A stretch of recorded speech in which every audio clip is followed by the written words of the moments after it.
Oh my god. Oh my god.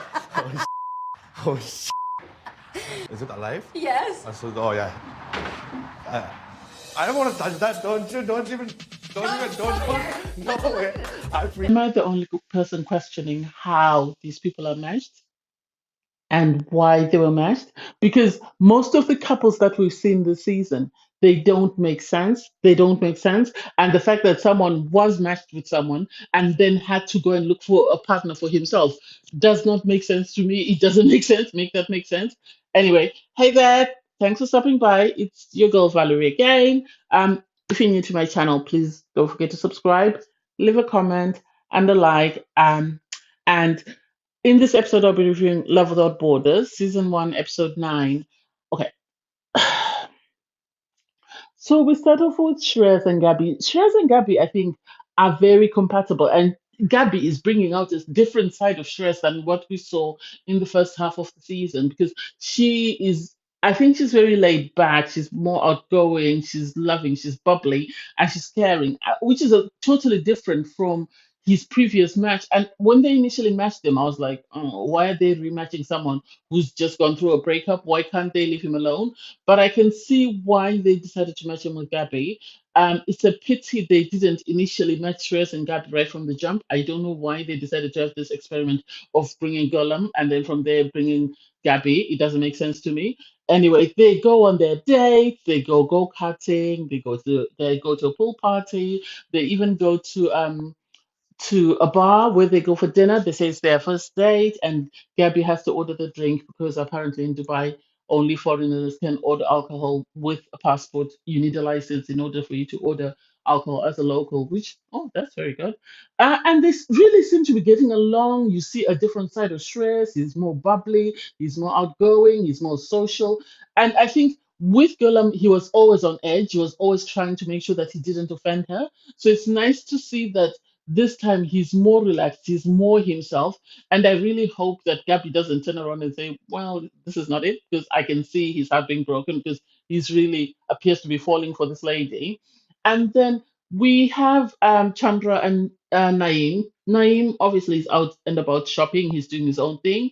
Since Chandra said she didn't see anything romantic with him, the expert comes to sit down with Chandra, and it's like, for me, I think they needed a second expert. I think they needed a second expert just because two people would have been able to sort of bounce ideas and sort of be able to sort of tell each other, where they felt someone wasn't a proper match because it seems Chandra and Naim haven't worked out. So Naim has gone and found himself a new girlfriend, and it's like, how? Why didn't the expert find that girlfriend for Naim? Is this still about matching love without borders, or is it just, as many partners as you get until you get the right one? It doesn't make sense. So Chandra says she doesn't want Naeem in her house anymore. She wants him to leave because she feels he's not caring, he's not this. And it's like, but this man went to the extent of changing a door that he knew traumatized you every time you saw it because of the abuse behind it. He's tried his best to be a friend to you. I think her reason for wanting Naeem out of her house is because she knew Naeem was seeing someone else and she didn't like the idea of Naeem staying in her house while he was dating somebody else. I think that was where the problem was. I don't think it was anything to do with Naeem as a person living in her house. I think it was more to do with Naeem dating somebody else whilst living in her house. That's it. And then we have Gabby. Gabby goes to meet Shreyas's parents, and they're very welcoming, very welcoming. And I have to give credit to Shreyas's parents because Gabby, I think the producers asked her to ask about Gollum, and I think the parents refused to talk about it because she asked the question that, oh, I heard there was someone here before me. And they didn't say anything. And then she said, I'm free. You can ask me anything you want. And the mother asked her about, where she lives and everything else, but didn't say anything about Shreyas's previous match, which I have to give them a lot of credit for. I have to give them a lot of credit for that because somebody they did not want to be mixed in with that mess. So whatever mess the producers were after, the parents refused to put up with that, and that was great. And then Aaron and Mel, that's really sad for me. That's very heartbreaking for me because Aaron, I said I didn't want to judge him, but it seemed he was still in the closet, even though he had said he was out of the closet. There was something going on with him. He couldn't accept himself. I think this is why he was very restrained and couldn't see himself moving past anything with Merle, because I think Merle is a great person, and I wish they'd done the same for him as they did for Shreyas. I find Merle a different match because I think he's a great guy. He's loving, he's caring, he's very attentive to his partner, and it's sad that Aaron couldn't see that. It's really sad that even though they were physically intimate, he couldn't move past his own barriers or his own whatever he's dealing with to see the amazing guy in front of him. And I really wanted to cry when Mel said, it seems nobody wants me. I'm like the rotten tomato that nobody wants. And it's like, oh, don't do that to yourself.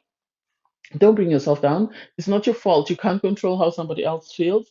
You can only be yourself and hope that the other person sees you for who you are. If they can't see you for who you are, then that's up to them. And then we have Brian and Donna. They are on a date in a pub, and Donna gets upset because apparently somebody says if you can't lift her, don't kiss her, or something like that. And the fact that why did Brian laugh? And it's feelings in the sense that she didn't like the statement, so she expected him not to laugh. Well, she should have told him, I'm sorry, but I feel offended. Instead of just keeping quiet and just carrying on, she did play in the pub, so that's good for her because um, I think Brian asked the locals to let her sing in with her, and he said he found her more. He found himself more attracted to her every time she performed because he saw a different side of her, and it's like, I wish they would break them up. I wish they would break them up. I don't know. We'll see how that goes. And then, Carmen and Philip. Carmen and Philip, for me, as I said before, they are the drama couple. So we're shown they're going on a date. They go to this, it looks amazing where they went. So it's a waterfall, there's this pond or lake or whatever it is. They go for the picnic. It looks amazing. I really liked it. Oh my God, I wish I could visit there.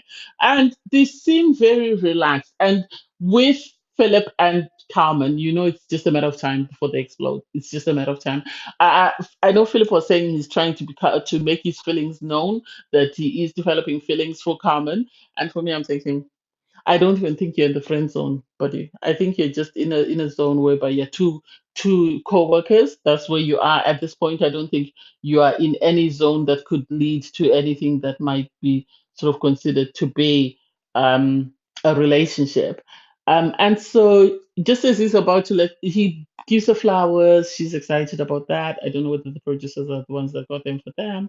And as he's about to tell Carmen that, I want us to become more, whatever he wanted to say, she said she was stung by a wasp and they had to leave. And it's like, for me, I think she knew what was coming and she just didn't want to make him, to embarrass him. So she looked for a way to just sort of bypass that. And then we have, it's sad that Mir and Aaron didn't work because I thought they were the couple that were going to work. And then we have Gabby and Shreyas. They have agreed to cook a meal, and it's interesting to see. Shreyas is a new man. I'm going to say this, because Gabby bought a lobster so that they could cook it, and she was chasing him, and he was terrified of the lobster, and you could see the child in him come out, and how excited he was, and how happy I think she makes him. So I really hope that she falls in love with him, or at least she falls in like with him as much as he has, and I don't know how that will go. And so I don't know. We Brian and Donna then sit down and have a conversation, and Brian is saying, initially the attraction was about 2.5, and now it's at a 5, and so I see the attraction growing, and it's like it's over a month. It's over a month. You should know by now whether you want to proceed with her or not. Are you doing this just because you want to be on the show for a bit longer, or are you really attracted to her? And he sort of tells her that I am attracted to you. I don't know why you don't believe me. I was like, it's maybe because you led her on. Maybe when she first came, you made it seem like you're really attracted to her. And then suddenly you turned around and said, well, no, I'm not really attracted to you. And now you're saying you're attracted to her. Make it make sense. I think Brian is just biding time. I think it's just biding time until production or filming finishes, and then off they go their separate ways.